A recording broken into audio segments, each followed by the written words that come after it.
সবাই বলে যে সয় সে রয়, কিন্তু কেউ এটা বলে না যে সয় সে ক্ষয়ও, তার কিছুটা ক্ষতিও হয়তো হয়।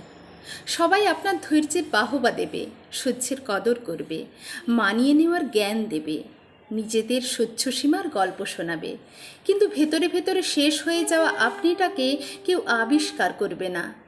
সবাই আপনার বদলে যাওয়াটাই দেখবে, বদল হওয়ার কারণটা খুঁজবে না।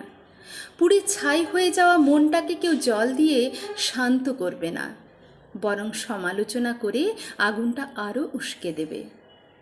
কাটা ঘায়ে মলম নয়, মানুষ নুনের ছিটে দিতে ওস্তাদ।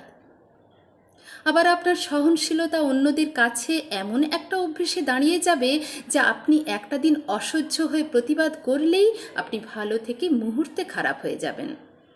মুখচোরা আপনার নিমেষেই পরিচিতি হয়ে যাবে স্বার্থপর হিংসুটে বদমাশ নামে। আসলে আপনার মুখ বুজে সইতে সইতে আর রইতে রইতে থাকাটাই অন্যদের কাছে সত্যিও স্বাভাবিক হয়ে যায়। তখন আপনি গলা ফাটিয়ে আপনার সঙ্গে হওয়া অন্যায়ের কথা চিৎকার করে বললেও তারা শুনবে না। আপনার চোখের নিচের কালি তাদের চোখে আঙুল দিয়ে দেখিয়ে দিলেও দেখবে না।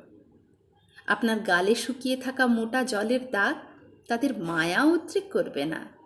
তারা জানে ওর ভীষণ ধৈর্য, ও ঠিক সহ্য করে মানিয়ে নেবে। এতদিন তো মানিয়ে নিয়েছিল, বাকি দিন কেন নয়? তারা কেউ বলবে না পরিবর্তন দরকার। তাই সহ্য ঠিক ততক্ষণ করুন যতক্ষণ সেটা আপনার সহ্যের সীমার মধ্যে থাকে, সহজ থাকে, স্বাভাবিক থাকে। অসহনীয় অন্যায় সহ্য করে নিজেকে তিলে তিলে শেষ করায় কোনো গুণপনা নেই, সে রয়ে যাওয়ার কোনো মানে নেই।